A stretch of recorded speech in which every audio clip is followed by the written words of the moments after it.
0 to 1. Chapter 11. If you build it, will they come? So you've built a great product.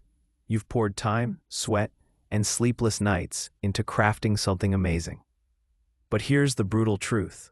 Just building a great product is not enough. Peter Thiel calls this the field of dreams delusion. The idea that if you build it, they will come. Spoiler alert, they won't. Not unless you figure out distribution, which is a fancy word for how you're going to sell your product. Thiel starts this chapter with a striking example from The Hitchhiker's Guide to the Galaxy, where Earth was colonized by salespeople that the rest of humanity tricked into exile. This reflects how our culture, especially tech culture, looks down on sales. Silicon Valley is full of brilliant engineers who often think good products should sell themselves. But that's a myth. The truth is, sales is everywhere. The U.S. sales industry is worth $450 billion annually. That's 3 times the size of the advertising industry. Even engineers who think they're immune to persuasion are being influenced all the time. By ads, by marketing, and most of all, by great storytelling. Thiel emphasizes that sales doesn't always look like sales. The best salespeople are invisible. They don't pressure you. They make persuasion look effortless.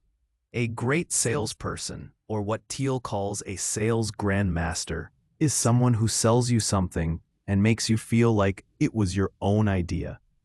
Think Tom Sawyer convincing his friends to paint the fence and pay for it. Sales isn't just about products. Thiel points out that everyone is selling something. Politicians sell themselves to voters. Founders sell to investors and media. Employees sell their ideas to bosses. And professors sell their work to the academic world. If you can't sell, no matter how good your idea is, it will likely go nowhere. Now, Thiel introduces 2 key business metrics you need to understand.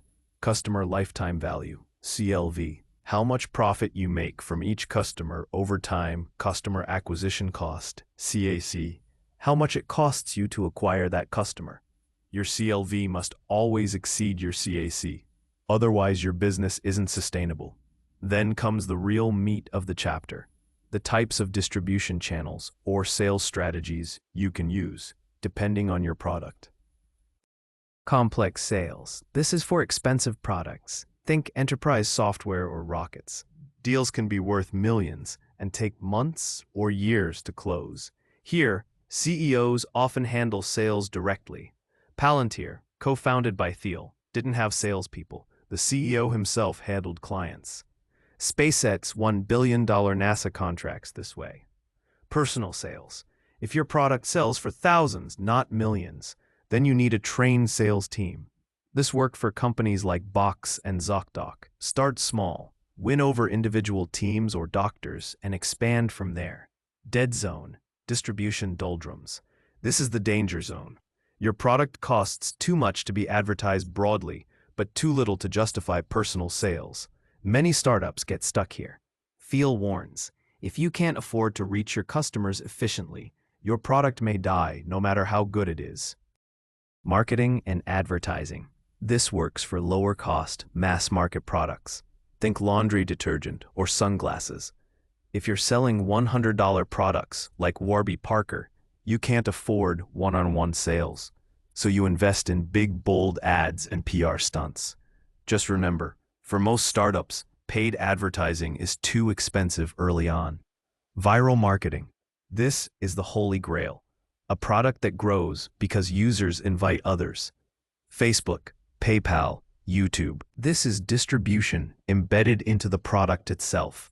At PayPal, they offered users $10 to sign up and another $10 to refer a friend.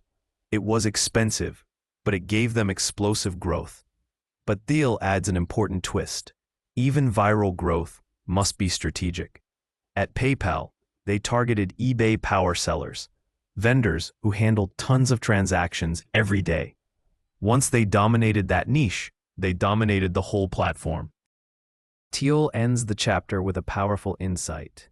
Most startups fail because they don't get distribution right, not because their product is bad. He introduces a power law of distribution, where one channel is almost always far better than all others.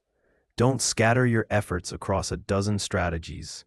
Instead, find the one channel that works and focus on it relentlessly. Finally, remember, you're not just selling to customers, you're also selling to future employees, investors, and even the media. PR and public image are part of distribution too. If people can't find you on Google, they won't trust you, even if your product is gold. Bottom line, sales and distribution aren't secondary, they're core to your success. If you build it and sell it well, they will come.